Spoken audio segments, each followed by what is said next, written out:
Judayam ko'p biznes ochgan ayollar yoki oilaviy biznesi bor ayollar yokida shu karyera qilayotgan ayollar shu oilasi bilan karyerani balansini ushala olmayapman. Nima uchundir shu erim bilan doim konflikt bo'lyapti.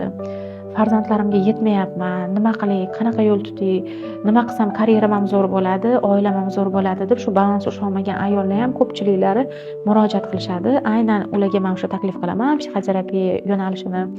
Psixoterapiyada men har bitta insonga individual yondashuv qilganman. Har bitta inson bilan ishlaganimdan keyin diagnostikaga birinchi o'tkazaman, chunki psixodiagnostika qilganimdan keyin bu inson terapiyadan o'tishga tayyormi, yo'qmi, terapiyani ko'tara oladimi, yo'qmi, faqatgina diagnostikada aniqlanadi.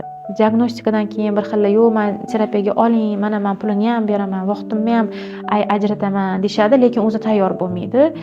Ularga terapiyadan oldin ozgina baribir bazaviy psixologiyani o'rganish kerak bo'ladi va ularga ozgina o'sha bazaviy psixologiyani darsini o'rgataman.